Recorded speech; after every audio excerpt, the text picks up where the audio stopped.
Hi hello నమస్తే welcome back to paneer curry చేస్తున్నాను. పన్నీర్ని ఒకసారి వాష్ చేసుకుంటున్నాను. వాష్ చేసేసుకొని చిన్న చిన్న పీసెస్ కింద కట్ చేసుకుంటున్నాను.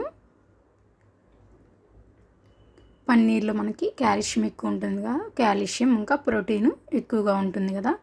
చిన్నపిల్లలకి పెద్దవాళ్ళకి అందరికీ చాలా మంచిది కదా హెల్త్కి. ఇంకా నాన్ వెజ్ తిన్న వాళ్ళైతే చాలా హ్యాపీగా తినేసేయచ్చు. చాలా టేస్ట్గా చాలా బాగుంటుంది కదా. చిన్న చిన్న పీసెస్ కింద కట్ చేసేసుకున్నాను. ఇప్పుడు స్టవ్ మీద పాన్ పెట్టేసుకొని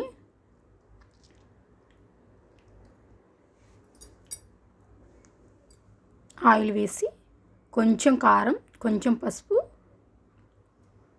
ఇంకా కొంచెం ఉప్పు కూడా వేసేసి 2 నిమిషాలు వేయించుకోవాలి. పన్నీర్ని పచ్చివాసన పోయేదాకా వేయించుకోవాలి 2 నిమిషాలు.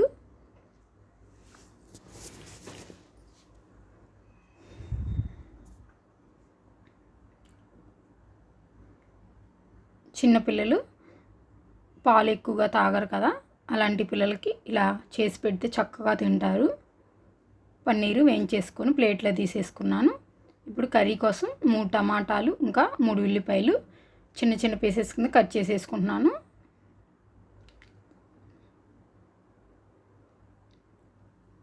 ఇప్పుడు స్టవ్ మీద బాండి పెట్టేసుకొని నెయ్యి 1 స్పూను, ఆయిల్ కూడా వేసేస్తున్నాను. హోల్ గరం మసాలా వేస్తున్నాను.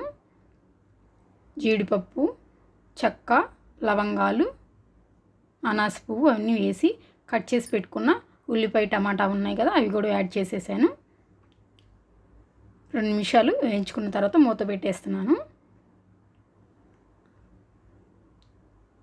వేగిపోయింది. ఇప్పుడు అల్లం వెల్లుల్లి పేస్ట్ వేస్తున్నాను.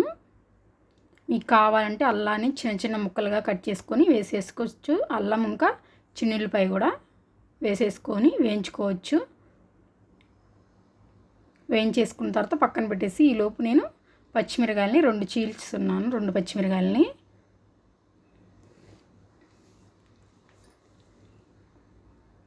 చల్లారిపోయింది కదా, మిక్సీ పట్టేసుకున్నాను.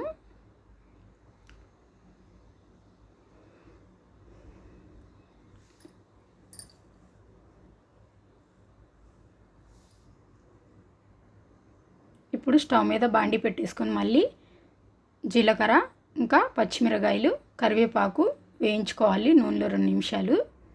ఇప్పుడు పేస్ట్ వేసి పెట్టుకున్నాను కదా, అది కూడా వేస్తున్నాను. 2 నిమిషాలు వేయించాలి బాగా. ఆయిల్ పైకి రావాలి.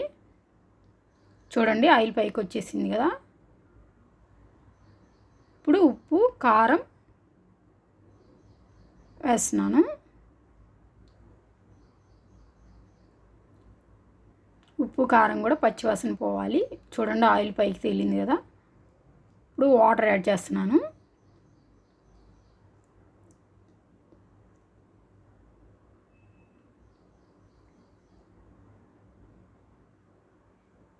చక్కగా చూడండి ఎట్లా ఉందో, ఎంత కలర్ఫుల్గా ఉందో. ఇలా గ్రేవీగా ఉన్నప్పుడే మనం పన్నీర్ ముక్కలు కూడా యాడ్ చేసుకోవాలి. పన్నీర్ ముక్కలు వేయటం వల్ల ఆ జ్యూస్ అంతా పన్నీర్కి పట్టేస్తుంది, ఉప్పు కారం అదంతా. చాలా టేస్ట్గా చాలా బాగుంటుంది. అన్నంలోకి కానీ, చపాతీలోకి కానీ, జీరా రైస్లోకి కానీ, పులావ్లోకి కానీ, రైస్లోకి కానీ, దీనిలోకైనా చాలా టేస్ట్గా చాలా బాగుంటుంది. కూర రెడీ అయిపోయినట్టే. కొత్తిమీర యాడ్ చేస్తున్నాను. నచ్చితే లైక్ చేయండి, సబ్స్క్రైబ్ కూడా చేసేసుకోండి.